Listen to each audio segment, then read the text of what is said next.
So then I start next topic of haloalkanes and haloarenes. Okay. Okay, sir. Okay. Our next topic is IUPAC name. IUPAC name आप पहले से जानते हो, इसलिए मैं इसे बहुत ही शॉर्ट वे में बता करके ख़त्म करूँगा.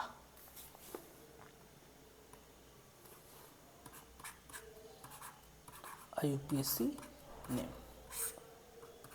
Since we know that halogen is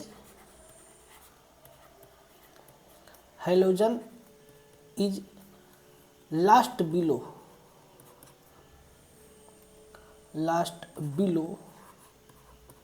functional group in priority order. Okay. Then if I write the IUPAC name, then we write their general name is halo plus alkane, which is converts into haloalkane.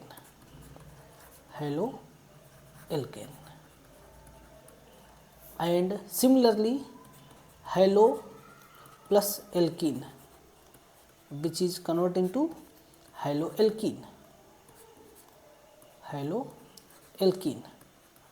And similarly haloalkyne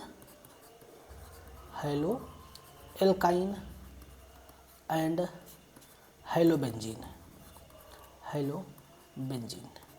Okay. If we write the name, we follow the one simple rule of IUPAC name, which is known as PBOPs. Their full form is, first of all, write the prefix, then after branch,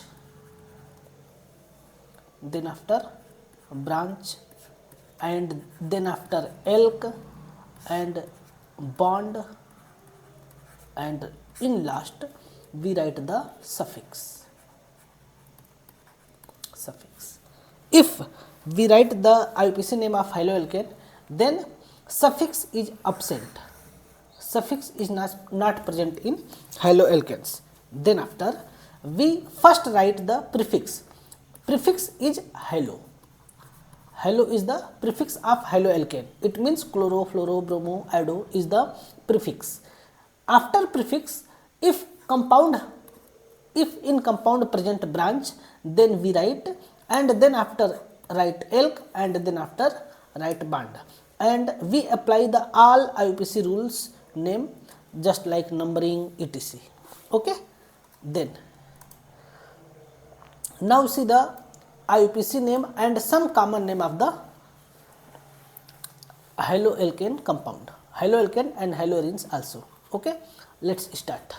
First of all, it's very simple compound, CH3Cl.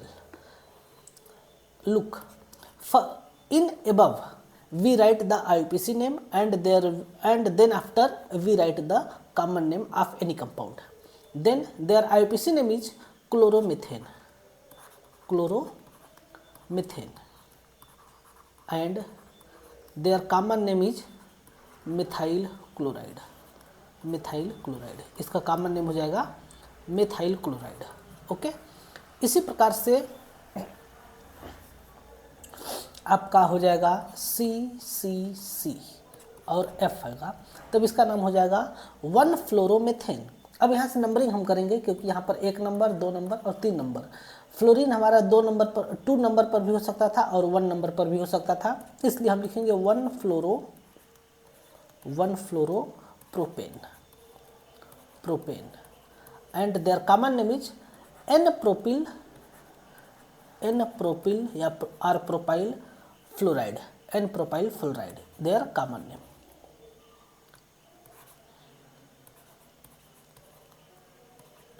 Fluoride. Okay. look, if carbon carbon carbon is attached with any other group, then their common name is normal propyl या or n propyl, normal propyl or n propyl. If it's attached by this type, then their name is isopropyl, then their name is isopropyl. And if 4 carbon attached a single chains, एक single चैन के रूप में अगर ये attach होता है तब इसका नाम होता है एन ब्यूटाइल और नॉर्मल ब्यूटाइल, इसका नाम हो जाएगा।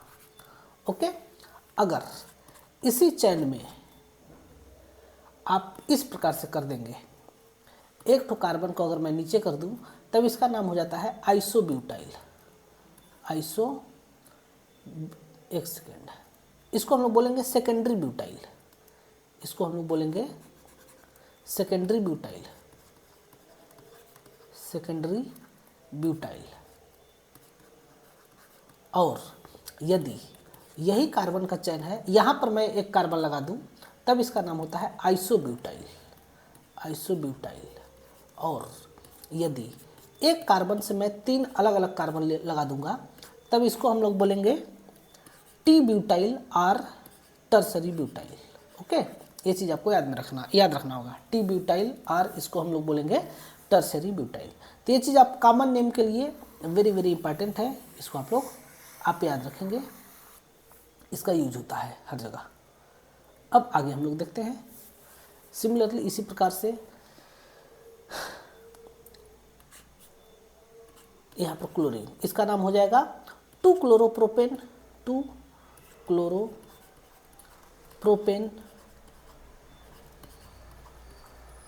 या फिर इसी का नाम हो जाएगा आइसोप्रोपिल क्लोराइड,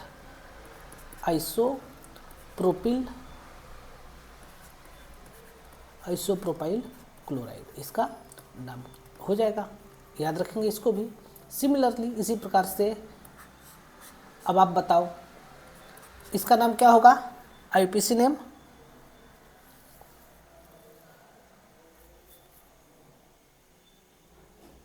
इसका आईपीसी नेम क्या होगा, 1-iodobutane। हाँ, 1-iodobutane। Common name,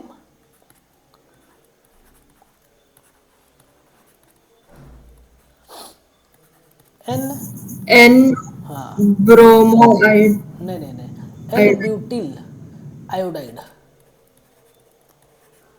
N butyl iodide हो जाएगा। सिमिलरली इसी प्रकार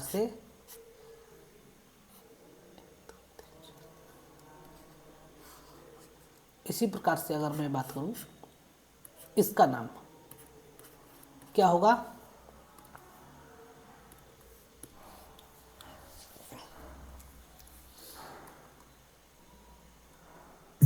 2-bromobutane। 2-bromobutane। Common name,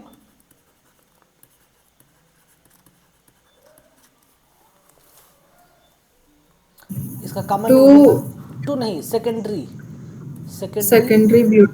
bromine. Butyl bromide. Okay, same इसी प्रकार से आगे हम लोग देखते हैं।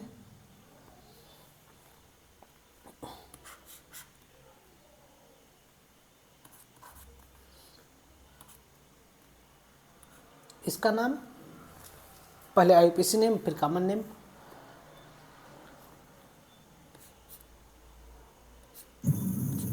1-chloro सही है, 3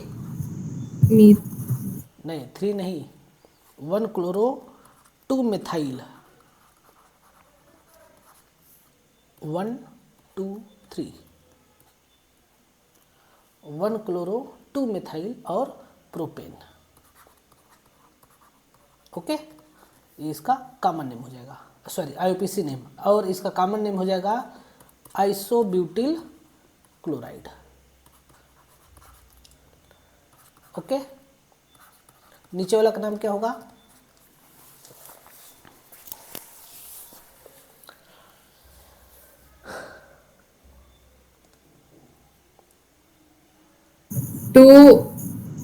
फ्लोरो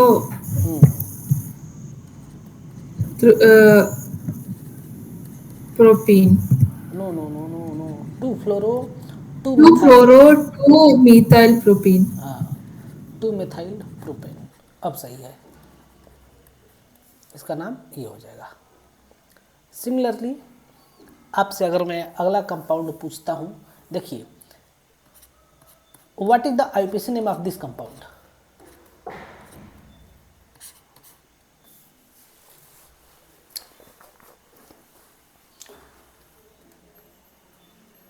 CH3 CH3, please tell what is the IUPAC name of this compound?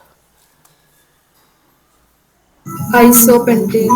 No no no no, IUPAC name में iso, mono, iso normal butyl, sorry, iso normal tertiary, ये सब शब्द नहीं आते हैं।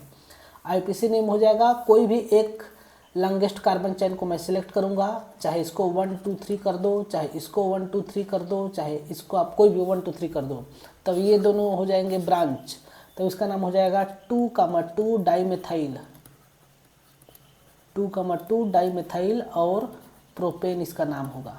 ओके, 2,2 डाईमेथाइल प्रोपेन हो जाएगा इसका नाम। और इसका कॉमन नेम बहुत इंपॉर्टेंट है, इसका कॉमन नेम होता है नियोपेंटेन, याद रखेंगे, इसका कॉमन नेम होता है नियोपेंटेन। ओके, तब इसी कंपाउंड के अंदर यदि मैं क्या करूं, CH3 CH3 CH2 आई लगा दूं और CH3, अब इसका IUPAC नेम और कॉमन नेम बताना होगा। तब जब यदि हम इसके IUPAC नेम के ऊपर डिस्कशन करेंगे तो हमें ध्यान में रखना होगा कि जिस कार्बन से हेलोजन लगा है उसको हम 1 नंबर देंगे, बाकी कोई भी 2 और 3 कर देंगे। 1 2 3, चाहे स्ट्रेट वाला भी हो सकता है, ये भी हो सकता है, और बगल वाला भी हो सकता है, तो उसमें हमें कंफ्यूज नहीं होना है। ओके, तो 1 2 3 हो जाएगा, ये दोनों ब्रांच हो जाएंगे। तब इसका नाम हम लोग करेंगे तो पहले लिखेंगे प्रीफिक्स, फिर ब्रांच, फिर एल्क, फिर बॉन्ड लिखेंगे। तो सभी बॉन्ड सिंगल हैं, तो सिंगल बॉन्ड के लिए नाम क्या होता है, एन होता है ना। तब इसका नाम हो जाएगा प्रीफिक्स में 1 आइडो, फिर 2,2 डाईमेथाइल और फिर प्रोपेन, 1 आइडो 2 डाईमेथाइल प्रोपेन हो जाएगा। ओके, इसका IUPAC नेम होगा। और कॉमन नेम इसका हो जाएगा नियोपेंटिल आयोडाइड, कॉमन नेम हो जाएगा नियोपेंटिल और आयोडाइड। आया समझ में? नेक्स्ट देखते हैं,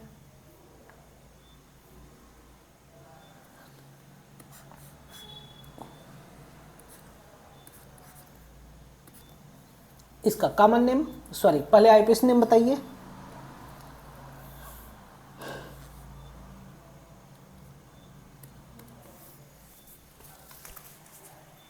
What is the IUPAC name of this compound? Please tell. 1 chloro हाँ, 1 क्लोरो, 2 methyl हाँ, 2 methyl butane. Butane, good, 1 chloro 2 methyl butane हो जाएगा इसका नाम। ओके, IUPAC नेम और कॉमन नेम,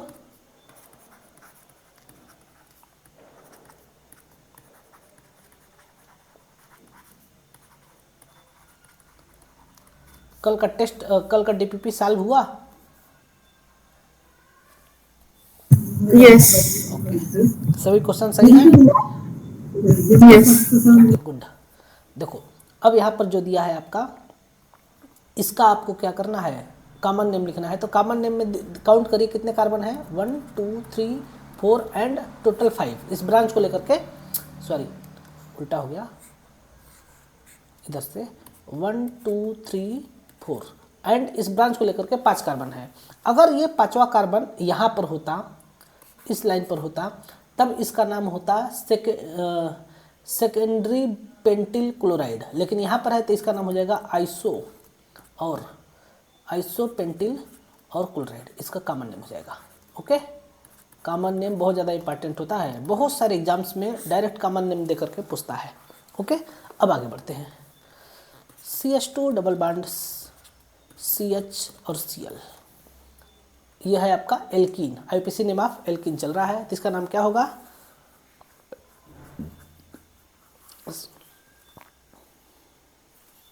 तो पहले हम लिखेंगे branch elk bond, sorry prefix branch elk bond. तो प्रीफिक्स तो है, प्रीफिक्स में क्या है? हाइलो, हाइलो का मतलब क्लोरो आपका प्रीफिक्स है। ब्रांच इस केस में है नहीं। एल्क है, एल्क में 2 कार्बन है तो 2 कार्बन के लिए हो जाता है एथ, और बॉन्ड में डबल बॉन्ड है तो डबल बॉन्ड के लिए हो जाता है इंथ। तब यहाँ पर इसका नाम क्या हो जाएगा? प्रीफिक्स लिखेंगे तो इसका नाम हो जाएगा क्लोरो, और ब्रांच इसके अंदर है नहीं, ब्रांच इसमें नहीं है, तब इस केस में क्या लिखेंगे आप? क्लोरो के बाद एथ, और एथ के बाद इन, क्लोरो एथीन इसका नाम हो जाएगा। ओके, इस प्रकार से इसका आईयूपीएसी नेम हो जाएगा। कॉमन नेम क्या होगा? कौन बता सकते हो? एक बार ट्राई करो बताने का। कल मैंने इसके ऊपर एक्सप्लेन किया था, 4 प्रकार का ये सेट होता है, चारों सेट के बारे में बताया था। एक बार बताने का प्रयास करिए।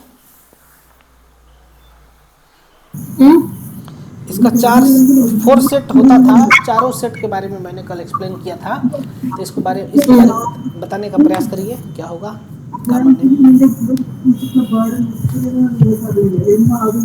I don't know the common name of chloroethane. Why? It's very simple. If 2 carbon with double bond, then their name is vinyl. Similarly, CH3 C double bond C, then their name is allyl or allyl. Okay, तब इसका नाम क्या हो जाएगा? इसका नाम हो जाएगा विनाइल, और विनाइल इसका नाम हो जाएगा, और इसका आगे क्लोरीन है तो क्लोराइड, इसका नाम हो जाएगा आपका क्लोराइड। ओके, इस प्रकार से करते हैं। ये सब चीज़ें बहुत बहुत बहुत सिंपल है, आपको करने आना चाहिए बच्चे। ओके, सिमिलरली इसी प्रकार से हम सोचे कि आपको आईपीसी नेम आता होगा अच्छे से। CH2 double bond CH and CH2 and Cl। Similarly इसका आईपीसी नेम क्या होगा? First of all please tell the IUPAC name, then after common name. चलो, हाइड्रोजन को मैं चेंज कर देता हूँ, आयोडीन कर देता हूँ। बोलो।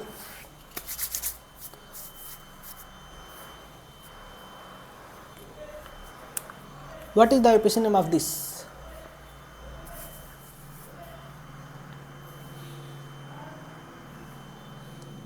Three iodo no one. No no, okay okay, yes yes yes, सही है। जहाँ डबल बॉन्ड की तरफ से नंबरिंग करेंगे, यू आर राइट, 1 2 3, गुड। हाँ, 3 आइडो, और आगे 3 आइडो, फिर Pent one in. Prop prop Oh, prop prop one in. Prop 1 yne. Okay, good. What is the common name? Then their common name is allyl. Okay, इसका नाम हो जाएगा allyl, then their common name is allyl iodide. This is the common name of this compound. Similarly इसी प्रकार से अगर मैं देखूं, C6H5 C डबल बॉन्ड, एक सेकेंड, पहले CH3 का ले लेता हूँ, फिर CH3 C double bond CH और फिर CH2, ठीक है, और यहाँ पर मैं करता हूँ फ्लोराइड। इसका नाम क्या होगा?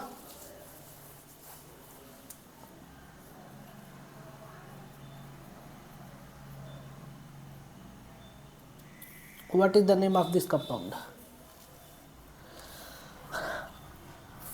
अब इस केस में हम किस तरह से नंबरिंग करेंगे? 1 2 3 4 और 1 2 3 4। Which numbering is right, yellow और green? Yellow. Four fluoro no, three. Please let see here. अगर मैं येलो की तरफ से नंबरिंग करता हूँ, तब इस केस में हाइड्रोजन को 4 नंबर मिलता है, जबकि दोनों के केस में अगर आप देखोगे तो डबल बॉन्ड को 2 नंबर मिल रहा है ना। यहाँ पर भी ग्रीन वाले में भी 2 नंबर से स्टार्ट हो रहा है डबल बॉन्ड यहाँ पर, और येलो वाले में भी स्टार्ट हो रहा है। लेकिन अगर मैं ग्रीन वाले पाथ को फॉलो करता हूँ, उस केस में हाइड्रोजन्स को सेम मतलब लोअर नंबर मिलता है। जब डबल बॉन्ड को चाहे जिधर से भी नंबरिंग करो, आपको 2 नंबर ही मिलता है, तब उस केस में हम उस पाथ को फॉलो करेंगे जिसमें हाइड्रोजन को कम नंबर मिले, तब ग्रीन वाले पाथ को फॉलो करेंगे। ओके, फिर से बताएं। 1-fluoro हाँ, butene,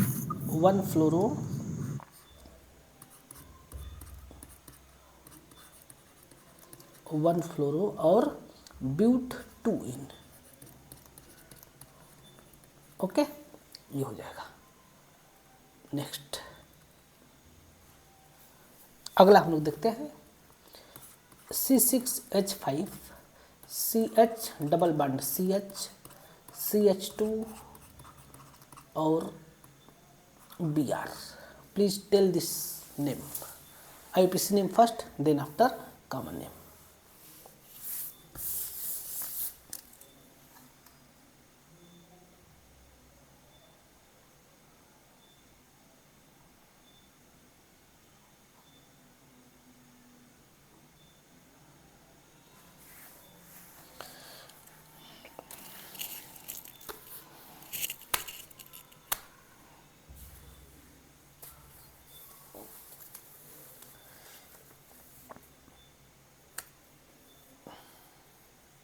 जल्दी करो, लेट हो रहा है।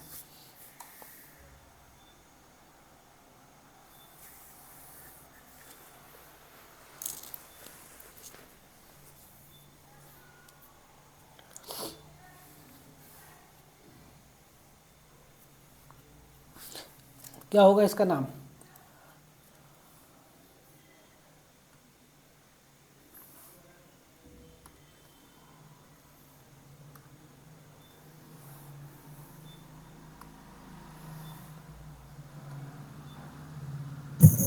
three 3-bromo prop 2-ene, नहीं, गलत है। एक सेकेंड रुको। 3 ब्रोमो ना? हाँ, और आगे बोलो। प्रोप 2 इन। हाँ, सही है। 3-bromo prop 2-ene, 1 2 3। हाँ, इस केस में इसका नाम हो जाएगा क्या? फिनाइल, है ना, फेनिल। और ये 1 नंबर पर है तो 1 फेनिल, 1 फेनिल और 3 ब्रोमो और प्रोप 2 इन, प्रोप 2 इन। इसका कॉमन नेम क्या हो जाएगा? इसका कॉमन नेम हो जाएगा सिनेमिल, सिनेमिल ब्रोमाइड, ब्रोमाइड इसका कॉमन नेम हो जाएगा। ऊपर वाले का हमने कॉमन नेम नहीं देखा। इसका कॉमन नेम होता है क्रोटिल फ्लोराइड। इसका कॉमन नेम होता है क्रोटिल और फ्लोराइड, क्रोटिल फ्लोराइड, और नीचे वाले का नाम हो जाएगा सिनेमिल ब्रोमाइड। ठीक है, इस प्रकार से हमने कुछ कंपाउंड का नाम देखे। अब और आगे हम लोग देखते हैं CH2Cl2। इसका नाम क्या होगा?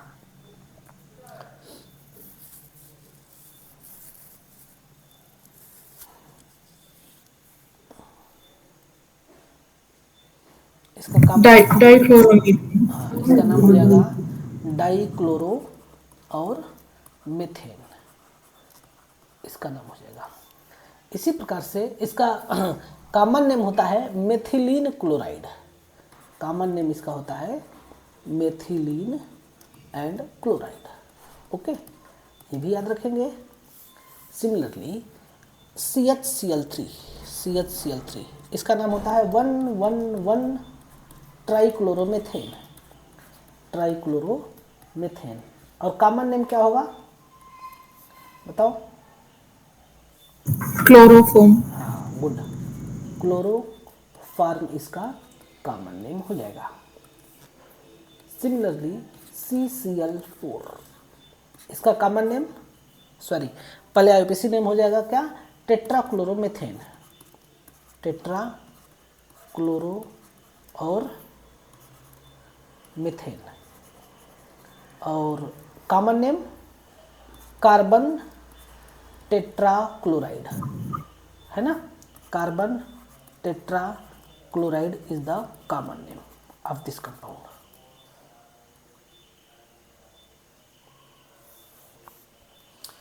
सिमिलरली इसी प्रकार से यहाँ पर मैं लगा दूँ CH3 और Cl, इसका नाम क्या हो जाएगा। अब इस केस में हम लोग इसको जब भी नेमिंग करेंगे तो हाइड्रोजन को एक नंबर देंगे, है ना। तो 1 2 3 4 5 6, तब इसका नाम हो जाएगा, पहले हाइड्रोजन लिखेंगे, कॉमन आईपीसी नेम हो जाएगा 1 क्लोरो और 2 मेथाइल और बेंजीन। लेकिन कॉमन नेम हो जाएगा इसका आर्थोक्लोरो। जब कॉमन नेम लिखेंगे तब यह आर्थो पोजीशन कहलाएगा, लेकिन जब आईपीसी नेम लिखेंगे तो इसको हम प्रायोरिटी ऑर्डर में ऊपर देंगे। हाइड्रोजन जब कॉमन नेम लिखा जाएगा तो इसको प्रायोरिटी ऑर्डर में लो रखेंगे, क्योंकि इसको हम लोग क्या मानेंगे, टॉलुईन मानेंगे, तब इसका नाम हो जाता है आर्थोक्लोरोटॉलुईन। ओके, इस प्रकार से, इसी प्रकार से इसका नाम क्या हो जाएगा, इसका नाम क्या होगा, IPC name and common name. देखो, जब हम लोग इसका आईपीसी नेम लिखेंगे तब इस केस में इसको हम लोग प्रीफिक्स के मतलब के तौर पर लेंगे, मेन कार्बन चेन के रूप में नहीं लेंगे, और ये भी प्रीफिक्स हो जाएगा। लेकिन दोनों प्रीफिक्स में से आयोडीन जो है ऊपर आएगा, तब इसका नाम हो जाएगा आयोडोफेनिल मेथेन। आयोडो और फेनिल और मेथेन, इसका नाम हो जाएगा। सिमिलरली इसका कॉमन नेम हो जाएगा बेंजील आयोडाइड। ओके, ये इसका कॉमन नेम हो जाएगा। सिमिलरली इसी प्रकार से मैं कुछ और कंपाउंड के बारे में देखता हूँ।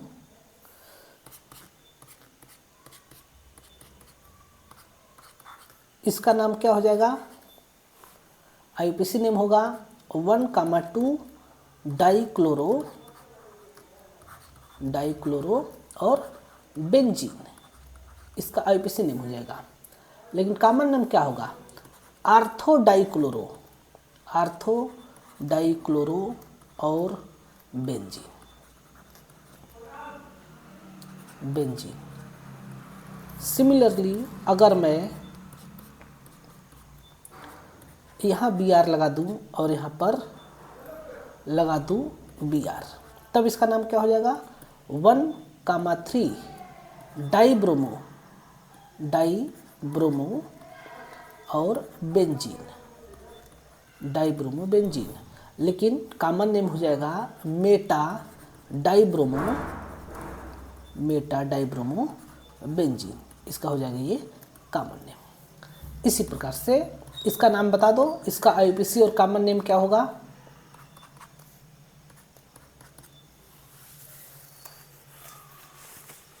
बताओ जरा।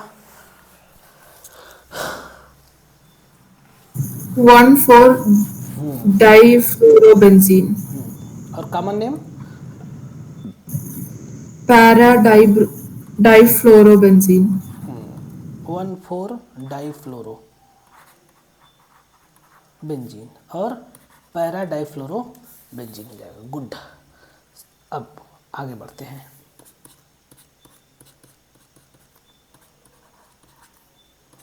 इसका नाम क्या होगा,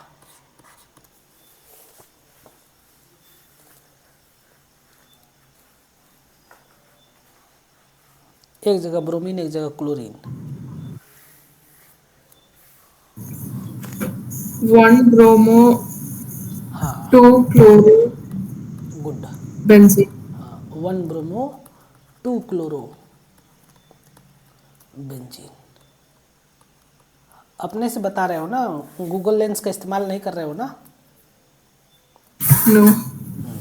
सिमिलरली इसी प्रकार से अगर हम लोग देखें तो इसका कॉमन नेम हो जाएगा आर्थोक्लोरो ब्रोमोबेंजीन, आर्थोक्लोरो और ब्रोमोबेंजीन।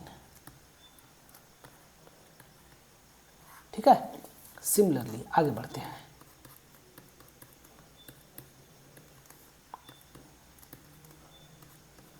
इसका कॉमन आईपीसी नेम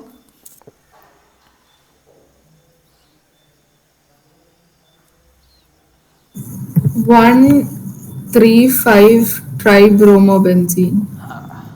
135 ट्राइब्रोमोबेंजीन। ओके, इस प्रकार से हम लोग ने इसका नेमिंग किया। अब थोड़ा सा हम लोग साइक्लोएल्केन के आईयूपीएसी नेम के बारे में देखते हैं, थोड़ा सा इंपॉर्टेंट है। IUPAC name of cycloalkane. Cycloalkane सभी का कॉमन नेम नहीं होता, लेकिन जिसका होता है उसको हम लोग देखेंगे। इसका नाम क्या है? सभी का सबसे पहले नाम बताओ।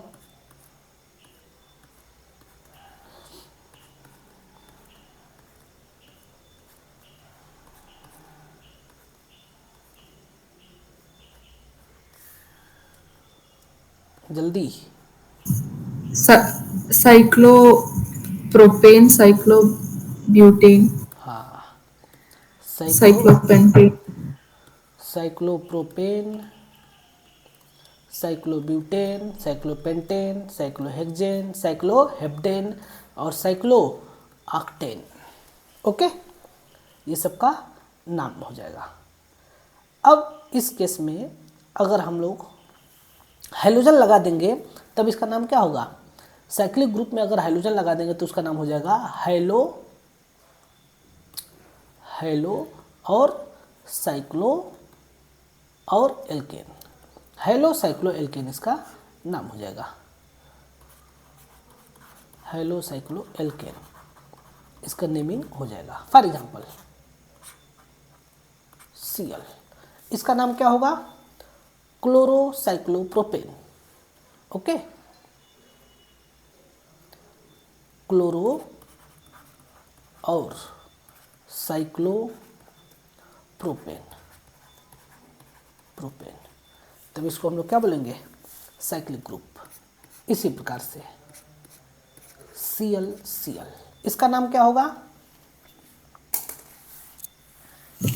डाइक्लोरोसाइक्लोप्रोपेन। हाँ, डाइक्लोरो तो होगा, लेकिन दोनों क्लोरीन किस पोजीशन पर है, कौन से कार्बन पर है? तो जिस कार्बन से लगेंगे उसको हम लोग 1 बोलेंगे, तब 1,1 डाइक्लोरोसाइक्लोप्रोपेन बोलेंगे। 1,1 डाइक्लोरो और साइक्लोप्रोपेन, साइक्लोप्रोपेन, PROPAN। क्यों ऐसा? क्योंकि ये 1 पर भी हो सकता है और 2 पर भी हो सकता है। इसी प्रकार से इसका क्या हो जाएगा? 1,2 डाइक्लोरोसाइक्लोप्रोपेन हो जाएगा। इसलिए यहाँ पर नंबरिंग जरूरत पड़ जाती है। ओके, सिमिलरली इसी प्रकार से अगर मैं देखूं तो इसका नाम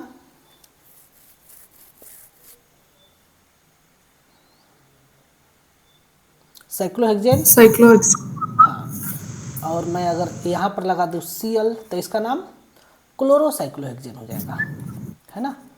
क्लोरो और साइक्लोहेक्सेन, क्लोरोसाइक्लोहेक्सेन हो जाएगा। लेकिन अगर मैं लगा दूँ यहाँ पर क्लोरीन और यहाँ पर क्लोरीन, तब इसका नाम 1,2 क्लोरोसाइक्लोहेक्सेन। 1,2 डाइक्लोरो, 1,2 डाइक्लोरो और साइक्लोहेक्सेन। स्पेलिंग अगर गलत होगा तो उसको इग्नोर करना। 1,2 डाइक्लोरो साइक्लोहेक्सेन, साइक्लोहेक्सेन। इसी प्रकार से एक इम्पॉर्टेंट कंपाउंड है आपके पास Cl, Cl, Cl, Cl, Cl, Cl। इसका आईयूपीएसी नेम क्या होगा?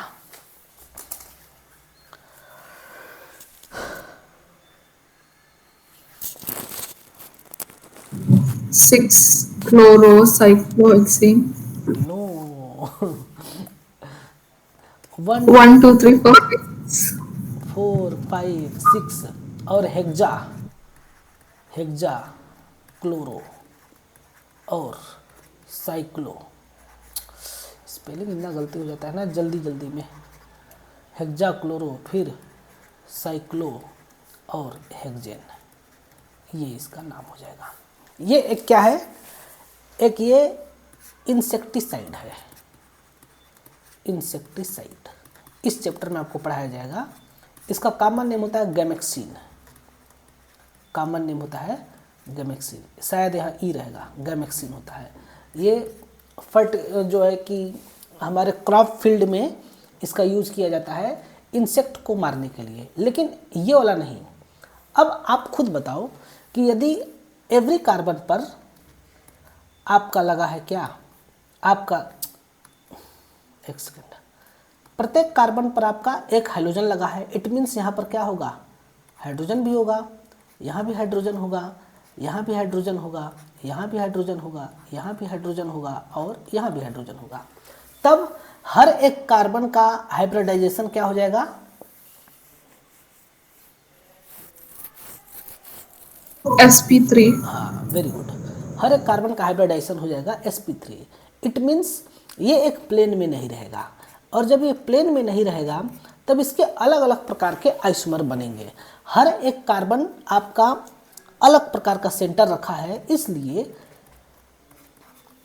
अगर इसको मैं इस रूप में बनाऊं तब ये फर्टिलाइजर होता है। इसके बहुत सारे आइसोमर बनेंगे, उस आइसोमर में से ये वाला आइसोमर क्या होता है, गैमेक्सिन होता है। इसको हम लोग बोलते हैं गामा आइसोमर। कौन सा isomer, gamma isomer of cyclohexane, of cyclohexane is known as gammexane. Cyclohexane का गामा आइसोमर क्या होता है, गैमेक्सिन होता है। ओके, इसका अगर हम लोग एग्जाम्पल अगर देखें तो इसका नाम अल्फा, कौन सा, इस कार्बन को अल्फा देंगे, अल्फा, बीटा और गामा। गामा पोजीशन पर क्या लगा है, हाइड्रोजन लगा है, तब इसको हम लोग क्या बोलेंगे, gamma isomer of cyclohexane. Okay, तब ये आइसोमर जो है कि आपका दिखाता है, मतलब ये गैमेक्सिन होता है। अब नेक्स्ट टॉपिक है हमारा आइसोमर। ओके, आइसोमर का मतलब होता है कंपाउंड का two compound have. What is isomer, तब two compound have molecular formula same, chemical formula same, लेकिन उसका फिजिकल प्रॉपर्टी और केमिकल प्रॉपर्टी क्या हो, डिफरेंट हो। फिजिकल प्रॉपर्टी और केमिकल प्रॉपर्टी डिफरेंट हो। क्यों डिफरेंट हो, due to different their structure or different their orientation in 3D space। Okay, ये होता है आइसोमर का छोटा सा लिटिल डेफिनेशन। कंपाउंड का, दो कंपाउंड का, कभी भी हम लोग आइसोमर चेक करेंगे तो दो कंपाउंड लेंगे, दो कंपाउंड का मॉलिक्यूलर फार्मूला सेम हो, केमिकल फार्मूला सेम हो, लेकिन उसका फिजिकल प्रॉपर्टी और केमिकल प्रॉपर्टी डिफरेंट हो जाए। अब इसके डिफरेंट होने के दो कारण हो जाए कि इसका जो है कि स्ट्रक्चर डिफरेंट हो जाए या फिर इसका ओरिएंटेशन डिफरेंट हो जाए, तब उसको हम लोग क्या बोलेंगे, आइसोमर बोलते हैं। और ये जो फिनोमेना है, इस फिनोमेना को हम लोग बोलते हैं आइसोमेरिज्म। इस फिनोमेना को हम लोग क्या बोलते हैं, आइसोमेरिज्म। तब इस आधार पर हम लोग देखें तो आइसोमर जो है आपके दो प्रकार के होंगे। एक होगा आपका, अच्छा देखिए, छोटा सा मैं इंट्रोडक्शन में देता हूँ। आइसोमर का मतलब मॉलिक्यूलर फार्मूला और केमिकल फार्मूला हो जाए सेम, लेकिन आपका फिजिकल प्रॉपर्टी और केमिकल प्रॉपर्टी हो जाए डिफरेंट, तब उसको हम लोग बोलेंगे आइसोमर। अब आइसोमर आपका दो प्रकार का होता है। एक होता है आपका structural isomer,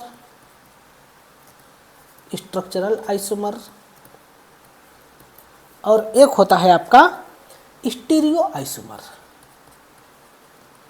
stereo isomer. Structural isomer में क्या होगा? स्ट्रक्चरल आइसोमर में मॉलिक्यूलर फार्मूला सेम होगा, मॉलिक्यूलर फार्मूला और केमिकल फार्मूला सेम होगा, लेकिन फिजिकल प्रॉपर्टी और केमिकल प्रॉपर्टी डिफरेंट होगा। क्यों डिफरेंट होगा? इसके पीछे कारण है due to different their structure, okay. इस आधार पर आपका स्ट्रक्चरल आइसोमर टोटल 6 प्रकार के होते हैं। कौन कौन सा? Chain isomer, position isomer,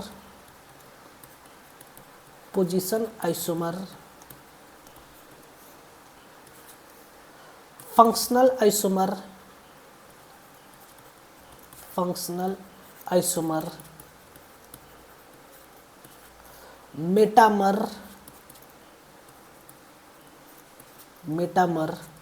टाटामेरिज्म,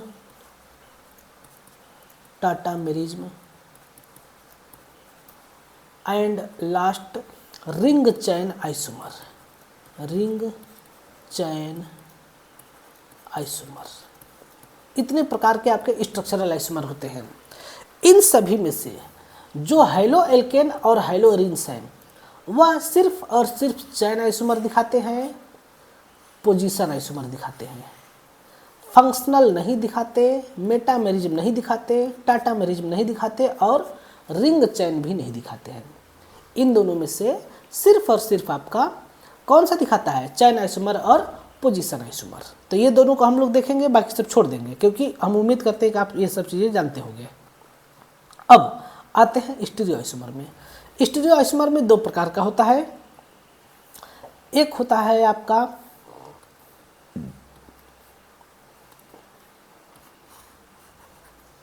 configurational isomer और एक होता है कन्फर्मेशनल आइसोमर। कॉन्फ़िगरेशनल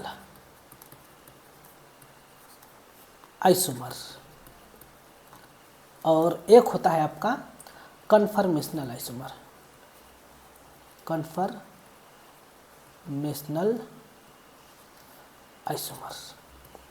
इन दोनों की जो पहचान है उसको हम लोग देख लेते हैं। कन्फिगरेशनल आइसोमर का मतलब होता है आपका कंपाउंड का मॉलिक्यूलर फार्मूला, केमिकल फार्मूला और उसके साथ साथ स्टीरियो आइसोमर जो होते हैं ना, पहले स्टीरियो आइसोमर का पहचान देखते हैं। इसकी पहचान होती है मॉलिक्यूलर फार्मूला, केमिकल फार्मूला और स्ट्रक्चरल फार्मूला तीनों ही सेम हो जाए, अर्थात स्ट्रक्चर भी सेम हो जाए कोई भी 2 कंपाउंड का, तब उसको हम लोग बोलते हैं स्टीरियो आइसोमर। लेकिन इसका फिजिकल प्रॉपर्टी और केमिकल प्रॉपर्टी डिफरेंट होता है। फिजिकल प्रॉपर्टी और केमिकल प्रॉपर्टी क्या होता है? डिफरेंट होता है। तो यहाँ पर भी क्या हो जाएगा?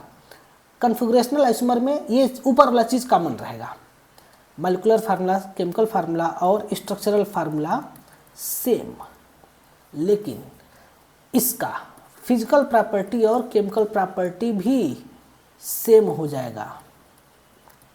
इसके पीछे सेम होने का कारण क्या है? ड्यू टू डिफरेंट ओरिएंटेशन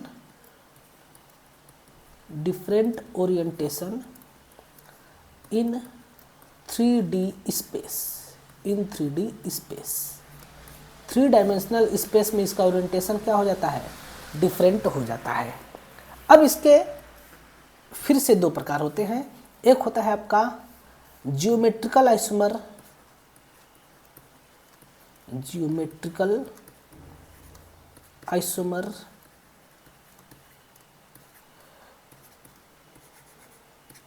और दूसरा होता है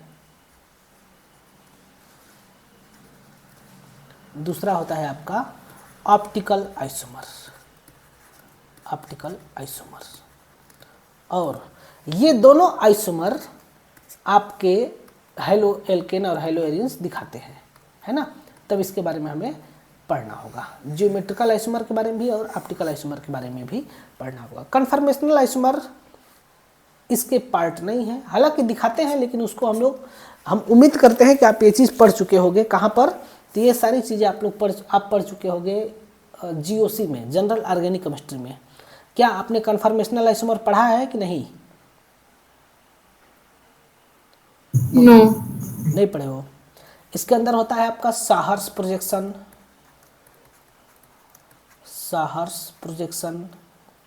न्यूमान प्रोजेक्शन, फिशर प्रोजेक्शन और चेयर कन्फर्मर। ये चीज़ आपने देखा है कि नहीं जीओसी में? इन सब का नाम सुने हो? I studied Sahar's and Newman's projection. Okay, Fisher नहीं पढ़े हो और चेयर? No. ओके, ठीक है। तो मैं कभी टाइम निकाल कर मतलब ये चैप्टर अब खत्म होने के बाद मैं इन सबको भी एक्सप्लेन कर दूंगा। हालांकि अभी मैं जो पढ़ा रहा हूँ इसी में मैं ट्राई करूँगा कि आपको बीच बीच में पढ़ा दूँ, ठीक है। अब हम देखते हैं 4 प्रकार के आइसोमर हमें देखना है। इन चारों के बारे में फटाफट देखते हैं।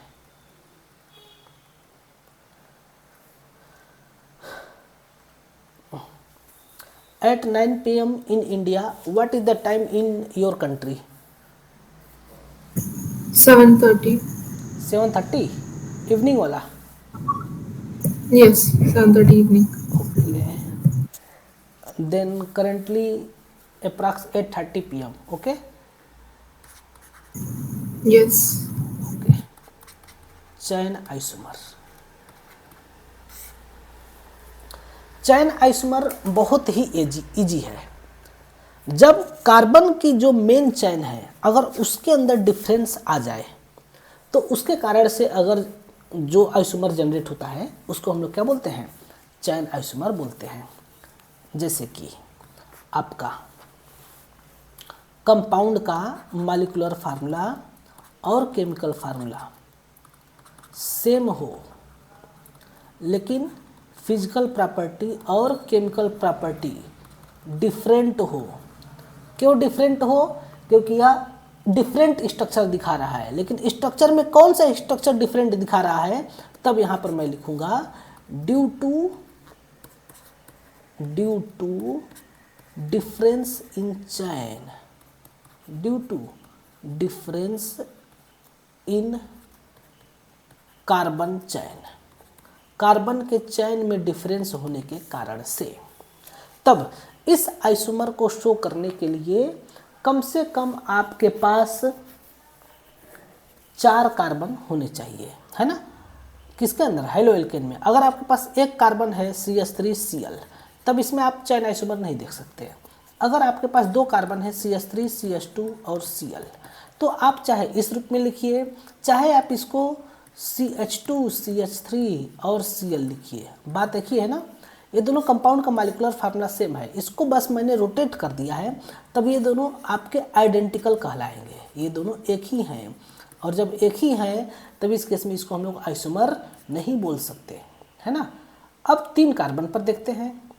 3 कार्बन पर आपका जो है कि चैन आइसोमर नहीं हो सकता। कार्बन कार्बन कार्बन, मैं हाइड्रोजन नहीं लिखूंगा इसमें क्योंकि हाइड्रोजन लिखने पर टाइम वेस्ट होगा, है ना।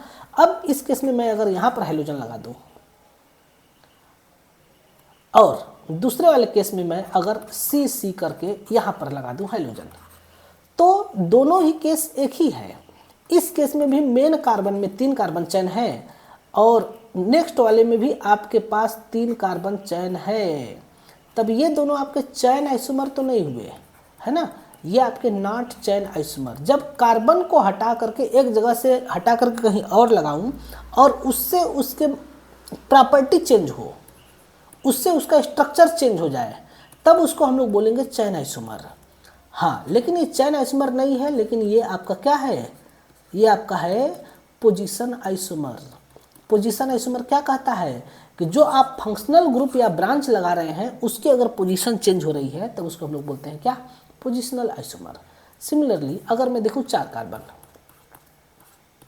यहाँ पर लगा दूं Cl। अब हमको क्या करना है ना कि Cl को हमेशा फर्स्ट कार्बन पर ही लगाना है, उसके बाद अदर कार्बन के साथ आप कुछ भी करिए, डेट्स नॉट मैटर। तब इस केस में हम क्या करेंगे कि ये वाला कार्बन को मैं यहीं रहने दूंगा, इस कार्बन को मैं यहाँ लगा दूंगा, ठीक है। तब देखिए आपका जो मेन कार्बन चेन था, यहाँ पर मेन कार्बन में, मेन चेन में आपके पास यहाँ पर 4 कार्बन था, अब यहाँ पर मेन चेन में कितने कार्बन हो गए, 3 कार्बन हो गए। एक तो कार्बन ये एज ए ब्रांच बन गया। तब इस केस को हम लोग क्या बोलेंगे, इस केस को हम लोग बोलेंगे चेन आइसोमर। सिमिलरली अच्छा, इसके और कोई पॉसिबल स्ट्रक्चर है, तो अगर मैं देखूंगा तो इसका और कोई पॉसिबल स्ट्रक्चर हो सकता है। एक बार ट्राई करता हूँ क्या वो है कि नहीं। ये कार्बन है, हाँ हो जाएगा, ये Cl और मतलब कि C और C, ये भी एक स्ट्रक्चर हो जाएगा, है ना। इस केस में भी आपके ये भी आपका क्या होगा, एक इसका चेन आइसोमर होगा। इसमें आपके कितने ब्रांच हो जाएंगे, इसमें भी आपका एक ही ब्रांच है, लेकिन वो ब्रांच अब आपका दूसरे तरीके से हो गया है, ठीक है। तो इस केस को हम लोग क्या बोलेंगे, एक सेकेंड, क्या इसको चेन आइसोमर बोलेंगे, हाँ चेन आइसोमर भी बोलेंगे और पोजीशन आइसोमर भी बोलेंगे, है ना। तब तो वो, हाँ इसको चेन आइसोमर भी बोलेंगे और पोजीशन आइसोमर भी बोलेंगे। एक सेकेंड रुको समझने दो मुझे। यहाँ पर मैंने फिक्स कर दिया है कि कार्बन के साथ हाइड्रोजन, इसमें 1 डिग्री ना, इसको हम लोग सिर्फ पोजीशन आइसोमर बोलेंगे, चेन आइसोमर नहीं बोलेंगे, क्योंकि यहाँ पर जो मेन कार्बन चेन था, अब वह मेन कार्बन चेन नहीं रह गया, अब उसके साथ जो है कि दूसरा कंडीशन हो गया है, तब इसको हम लोग सिर्फ पोजीशन आइसोमर बोलेंगे, ये आपका चेन आइसोमर नहीं होगा। इस प्रकार से हम लोग देखते हैं चेन आइसोमर। अगला हम लोग देखें, समझ में आया ये कि नहीं, बोलो, ये आपने देख चुके हो, यस। ओके। अब नेक्स्ट आता है पोजीशन आइसोमर। पोजीशन आइसोमर में अगर मैं हाइड्रोजन्स का पोजीशन चेंज कर दूं तो उसके द्वारा जो आइसोमर क्रिएट होगा उसको हम लोग बोलते हैं पोजीशन आइसोमर। जैसे कि यह कम से कम 3 कार्बन के बीच में होना चाहिए था। जैसे कि अगर अभी हमने पहले देखा यहाँ पर, इसका नाम हो जाएगा 1 क्लोरोप्रोपेन, 1 क्लोरो और प्रोपेन इसका नाम होगा।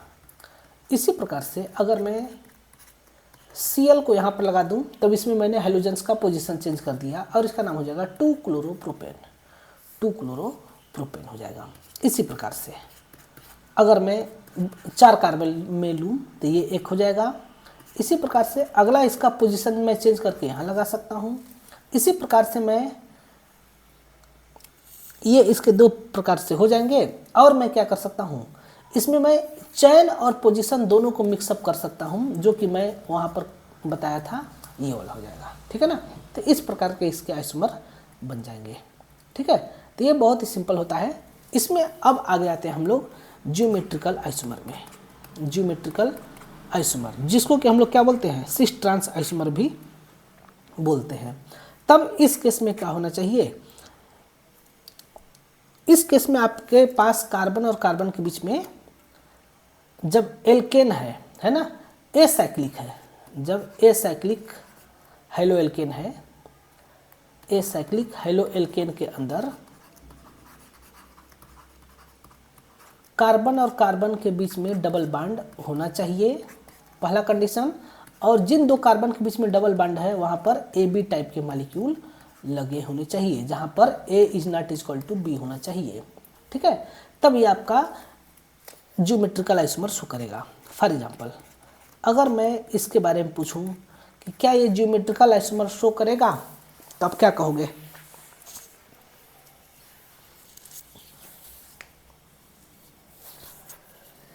क्या ये ज्योमेट्रिकल आइसोमर शो करेगा? नो। नहीं करेगा। क्यों? क्योंकि यहाँ पर ये दोनों क्या हो गए हैं, सेम हो गए हैं। लेकिन अगर मैं यहाँ पर लगा दूँ Cl, यहाँ लगा दूँ मैं Br, बाकी जगह हाइड्रोजन हाइड्रोजन, तब ये आपका ज्योमेट्रिकल आइसोमर शो करेगा। यहाँ पर जो सेम टाइप के लिगेंड है या फिर जो सेम टाइप के ग्रुप है उसको मैं चेक करूँगा। अगर वो कम डिस्टेंस पर होंगे तो वो सिस होंगे, अगर ज़्यादा डिस्टेंस पर होंगे तो वो ट्रांस होंगे। तब इस केस में ये हो जाएगा आपका ट्रांस, ठीक है। C double bond C, Cl, Br, F और E, F और I। क्या ये ज्योमेट्रिकल आइसोमर शो करेगा कि नहीं? करेगा ना। और ये जब ज्योमेट्रिकल आइसोमर शो करेगा तब इस केस में आप देखोगे तो चारों लिगेंड डिफरेंट हैं, और जब चारों लिगेंड डिफरेंट होते हैं उस केस में कौन सा नेमिंग होता है? इसका नेमिंग होता है EZ। और EZ नेमिंग के लिए हम लोग क्या करते हैं? CIP रूल अप्लाई करते हैं। तब CIP रूल हम दोनों तरफ अप्लाई करेंगे। यहाँ ब्रोमीन का एटॉमिक नंबर 35, क्लोरीन का है यहाँ पर 17, तब इसको 1 नंबर और इसको 2 नंबर देंगे। सिमिलरली लेफ्ट साइड में अगर मैं देखूं तो आयोडीन का एटॉमिक नंबर होता है 54 और फ्लोरीन का 9, तब आयोडीन को मैं दूंगा 1 नंबर और फ्लोरीन को 2 नंबर। अब देखेंगे 1 और 1 वाला अपोजिट में है और 2 और 2 वाला भी अपोजिट में है, तब इसका नाम क्या हो जाएगा? E हो जाएगा इसका नाम। ठीक है, तो ये आपका था सिंपली। अब साइक्लो एल्किल हाइलाइड में भी आपके आइसोमर हो सकते हैं। जैसे इसके अंदर मैं 2 प्रकार का Cl यहाँ पर लगा दूँ और यहाँ पर हाइड्रोजन भी है, तब क्या ये सिस ट्रांस आइसोमर या फिर ज्योमेट्रिकल आइसोमर शो करेगा कि नहीं? बोलो, सिस ट्रांस या ज्योमेट्रिकल आइसोमर शो करेगा कि नहीं? तो करेगा, है ना। और कैसे करेगा? तो ये वेज और डैश पर लग सकता है। वेज डैश पता होगा ना?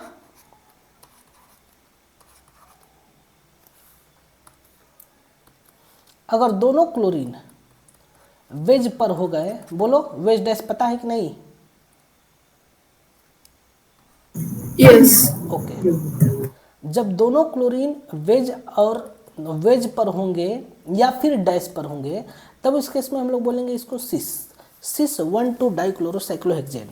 लेकिन इसमें से कोई एक आपका हो जाए वेज पर और कोई एक हो जाए आपका डैश पर, तब इसका नाम होता है ट्रांस। इस केस में हमें खास बात ये ध्यान में रखना होता है कि हमें ज़रूरी नहीं है कि अल्टरनेट अगल बगल का ही कार्बन लेना है। हम एक कार्बन यहाँ ले सकता हूँ और एक कार्बन यहाँ पर भी ले सकता हूँ, तो भी आपका क्या कहलाएगा? सिस कहलाएगा। मैं एक कार्बन को फर्स्ट कार्बन मान सकता हूँ और एक कार्बन को मैं थर्ड कार्बन भी मान सकता हूँ, तब ये क्या कहलाएगा? ये भी कहलाएगा ट्रांस। क्योंकि अब देखो क्लोरीन फ्लोरीन डिफरेंट हो गए हैं, तब मैं चेक करूँगा हाइड्रोजन से। यहाँ पर हाइड्रोजन आपका डैश पर है और यहाँ पर आपका हाइड्रोजन थर्ड वाले कार्बन पर आपका जो हाइड्रोजन है वो आपका वेज पर है, तब इस केस में ये हो जाएगा आपका ट्रांस। ठीक है, इस प्रकार से आया समझ में?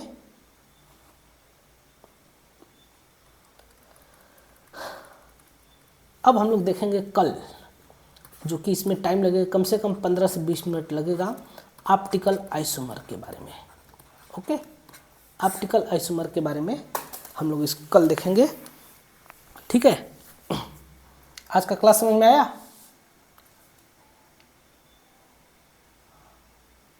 Hello, Yes, sir.